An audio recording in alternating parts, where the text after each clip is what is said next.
Church, I'm Gary, and I teach the Spartans. All the Spartans come up here.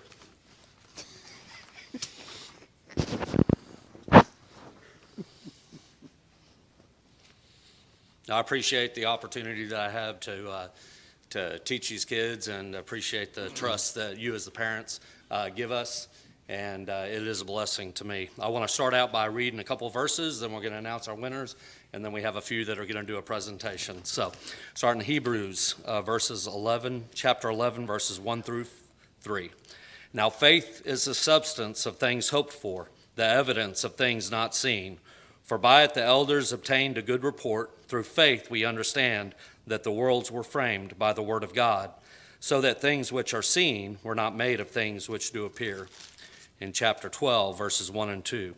Wherefore, seeing we are also compassed about with so great a cloud of witnesses, let us lay aside every weight and the sin which doth easily beset us.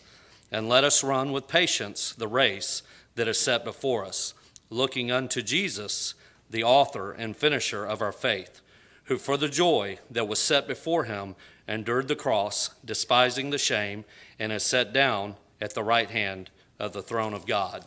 So we've been studying about living a life of faith. My oldest daughter, Abby's been helping me, keeping track of the points and everything. I appreciate that. And we're also going to have a presentation by Johanna, Sierra, Emery, and John.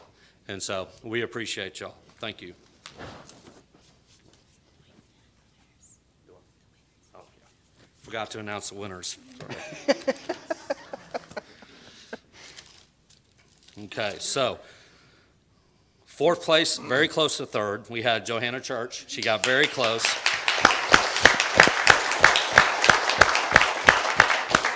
With 7,436 points. Third place, John Lair. Man, he was surprised. With 7,555. Second place was Austin Church. With 14,590. And first place was Emery Dahl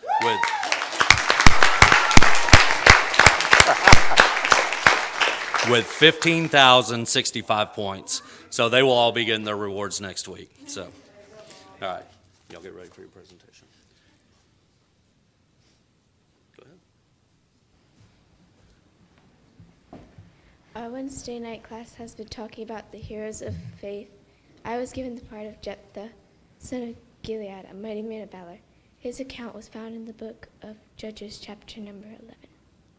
He lived in the land of Gilead. It lies east of the Jordan River. When he was older, his stepbrothers chased him out of his home, and he fled to the land of Tob. It lies north of Gilead. He gathered vain men about him who followed him.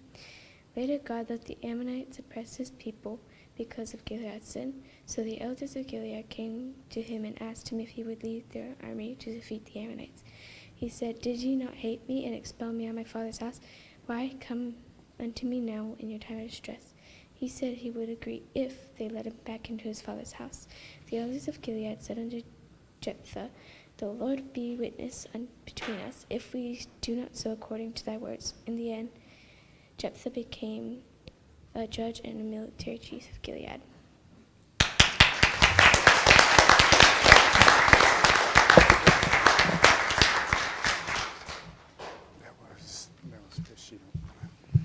Tonight, I'm Samuel, who is one of the heroes of faith that we have been studying about in class. Hannah had vowed to dedicate Samuel to the Lord before he was even born, because God had shut up her womb, which meant she couldn't have any babies. So Hannah prayed that if God gave her a baby boy, she would dedicate him to the Lord, and she did. When Samuel was born, as soon as he was old enough, Hannah took him to the house of Shelah, where Eli was the priest. And she said in 1 Samuel 1:27 through 28, "For this child I prayed, and the Lord hath given me my petition, which I asked of him. Therefore also I have lent him to the Lord. As long as he liveth, he shall be lent to the Lord." And he worshipped the Lord there.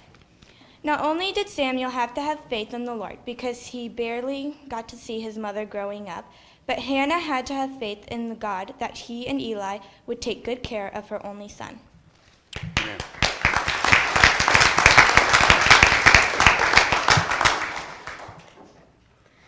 story was on Barak. He was best known for being a military leader and for defeating the Canaanites. Deborah was the judge of Israel at that time. She told Barak to go and defeat the Canaanites who had taken control of Israel. 900 chariots were on the Canaanites' army, but it doesn't really matter because God was on the other side. So when there are chariots against God, it's no competition. Barak and his army pursued after the chariots and won. Today, Barak is known for being a great man of faith.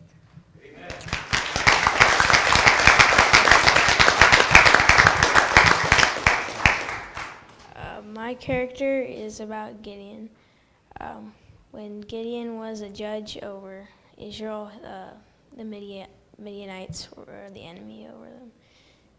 So Gideon sat under a tree when an angel appeared unto him and said that God had chosen him to lead an army against the Midianites. Gideon said, "Watch me, because I am the least of my father's house."